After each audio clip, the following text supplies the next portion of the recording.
morning. We are sitting at a Pain de Pomme, or Pomme de Pain, on the Champs-Élysées.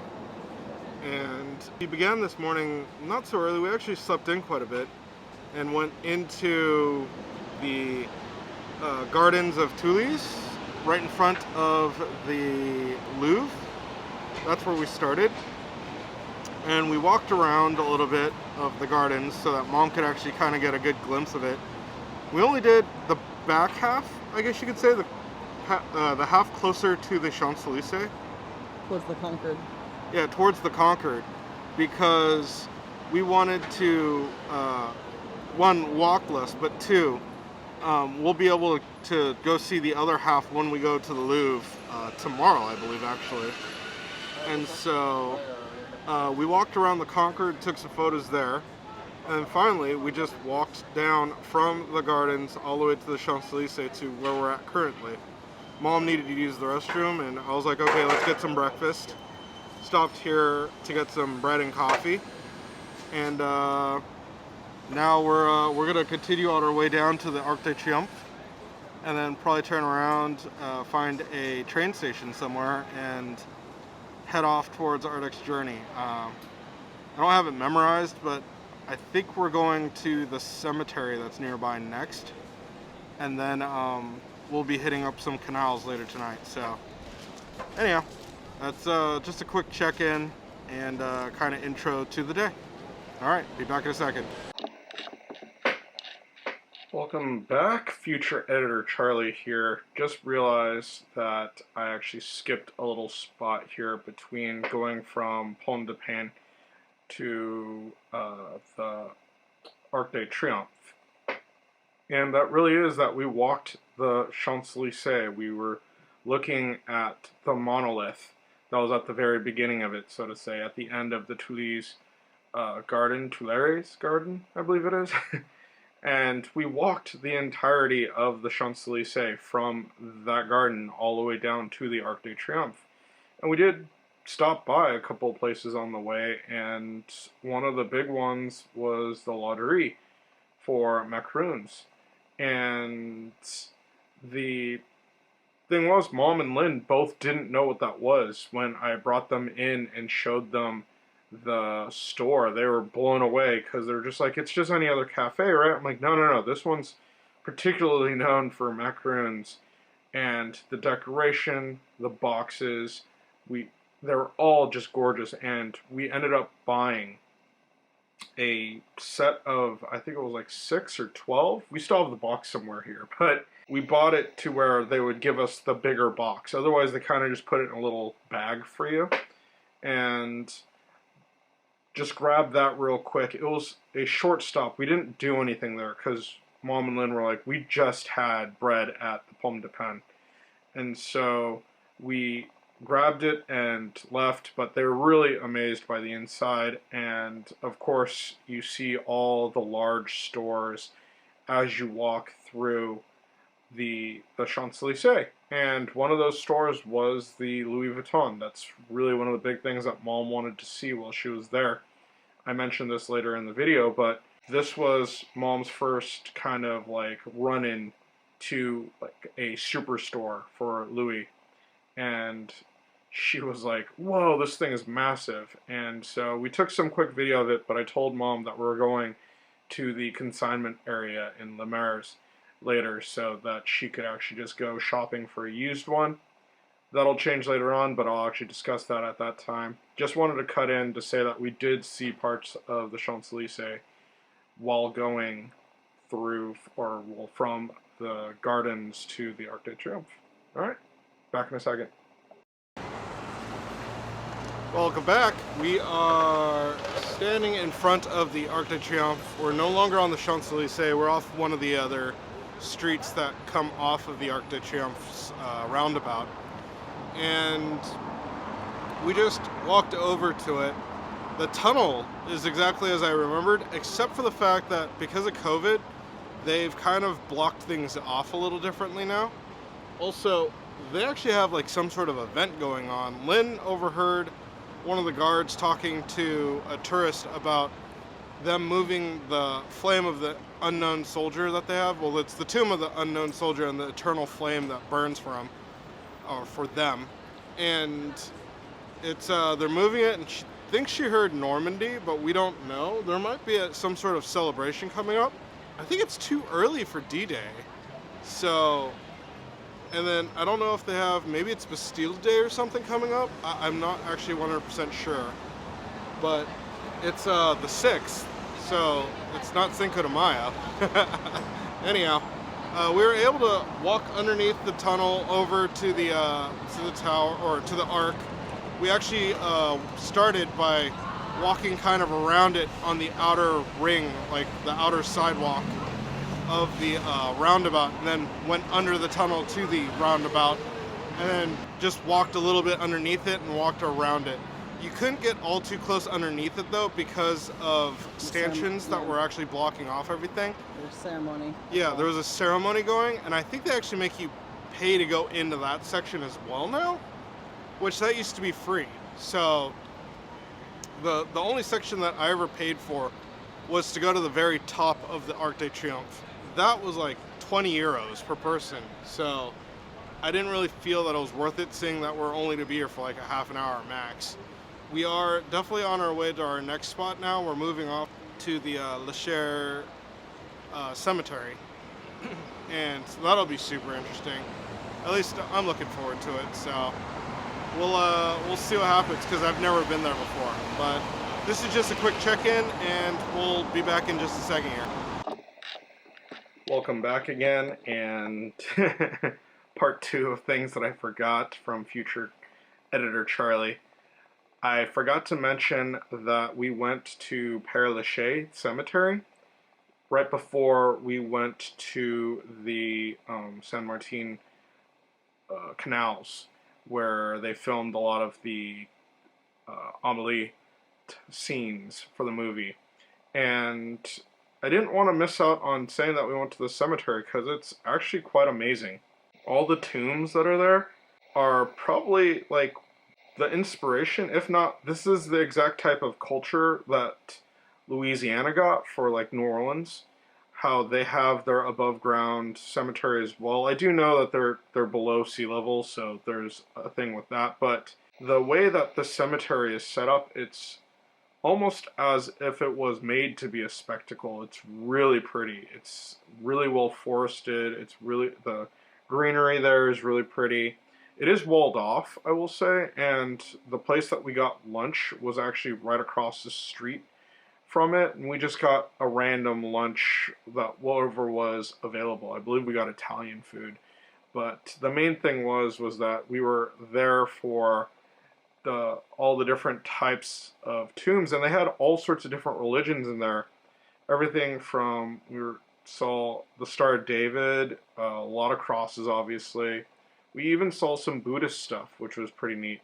But just walking through there was super peaceful and really elegant in a way. It was really neat to go around and to see all the tombs as well, because each one was really unique to itself.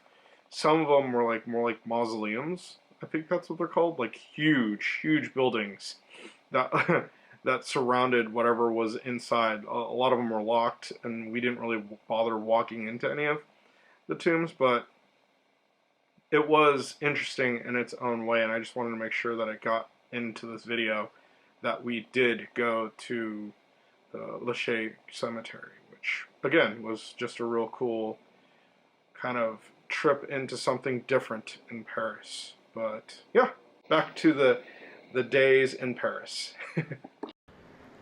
Alright, so it has been a moment.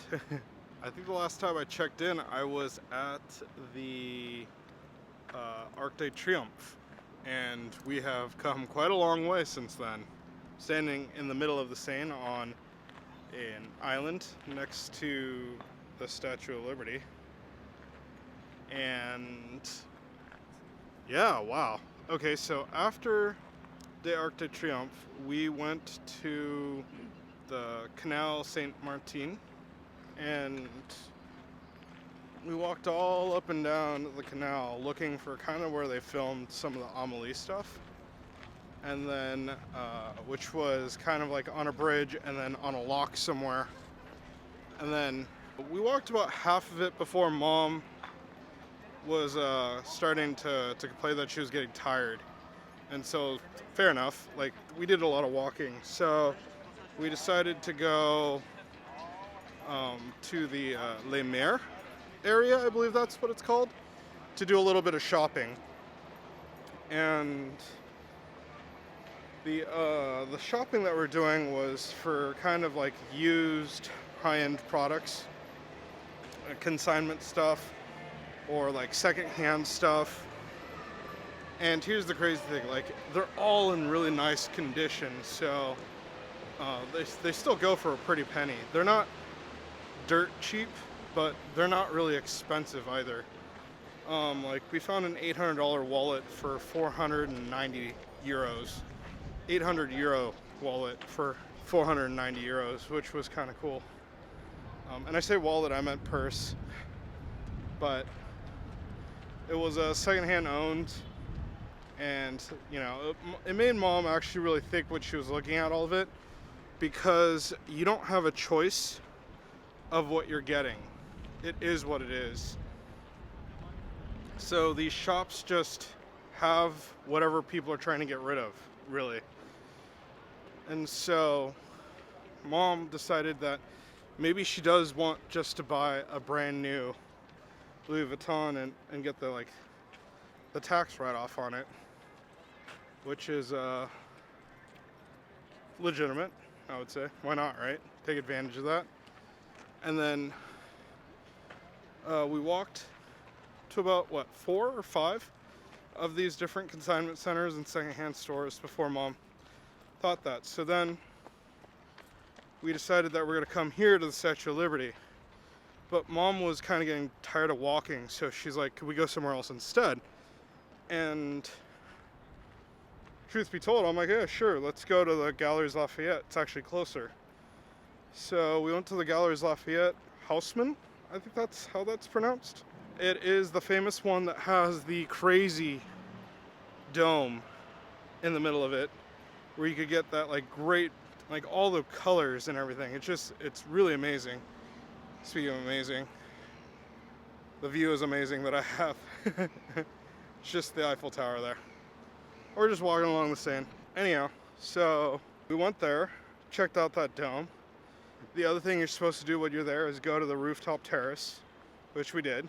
All of this is free, so it's really easy to do. It's also really packed, and there were a ton of people there, like a crazy amount.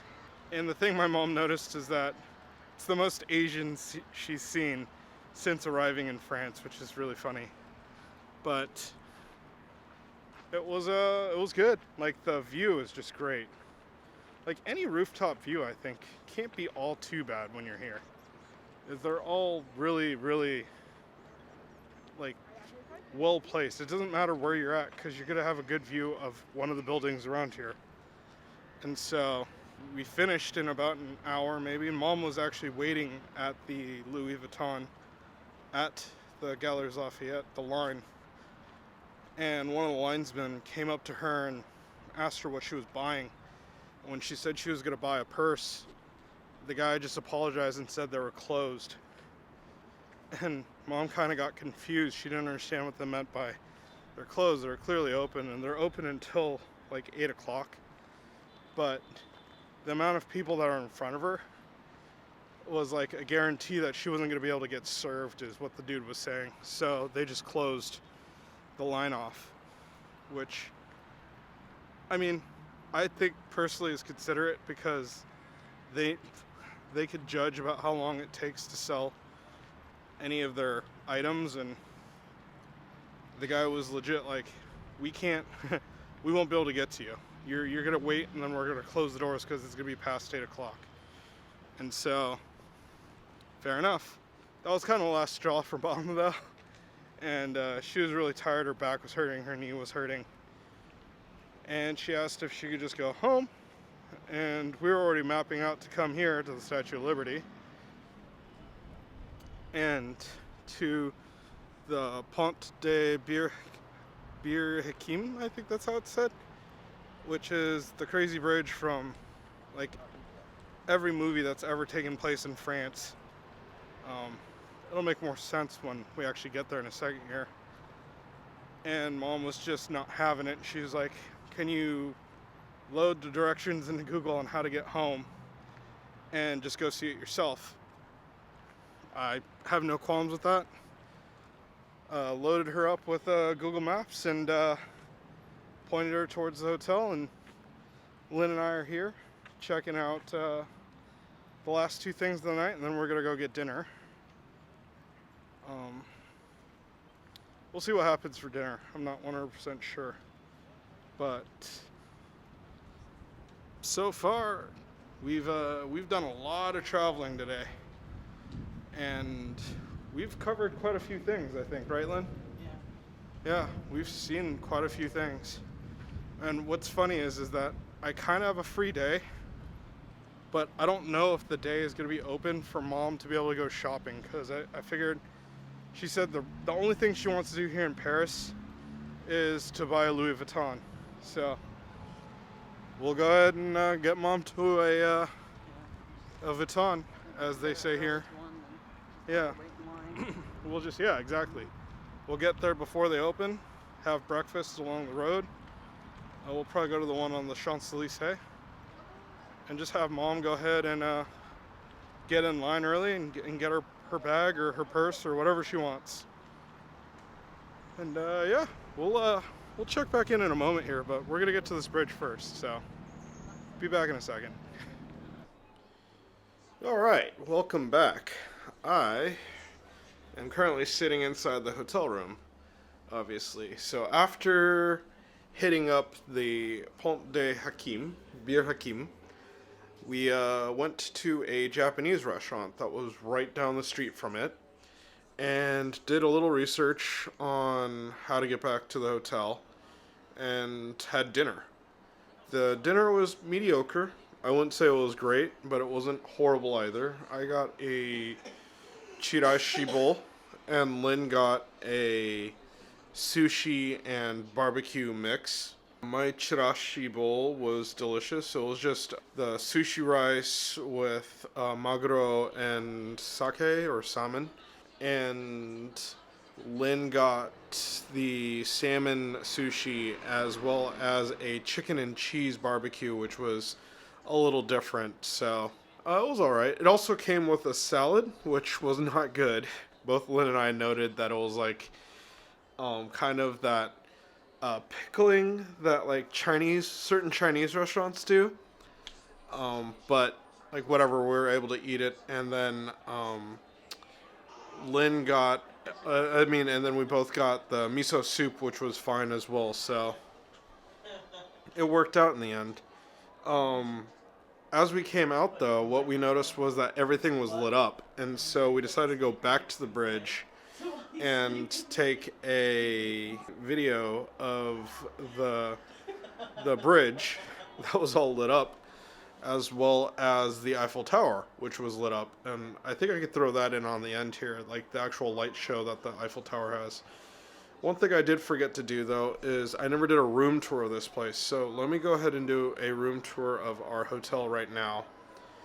And yeah, I'll be back in a second. Let me go ahead and just swap the camera over to a better view, and then we'll do the room tour. All right, so this is the hallway to our room. It leads to room 53, which is our room. We open it up here. We have first, immediately to our left is the suitcase holder. We have a desk. Then we have my bed right there, and then we have the two beds set up for Mom and Lynn right there. We also have one closet right there and another closet right there. And then if we go into the bathroom, we're actually able to see the sink, the bathtub, and the toilet. One of the cool things is that we are on the 5th floor, so we do have a decent view of Montparnasse right there. There's a lot of noise going on outside right now. Seems like something's happening out there. A lot of kids, but no biggie. Anyhow, that was a quick room tour here at our hotel, and I'm going to just swap the camera on right now.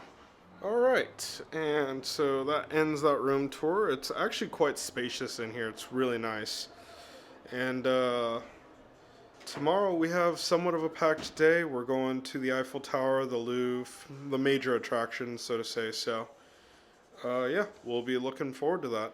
Anyhow, have a good night, and we'll see you in the next video.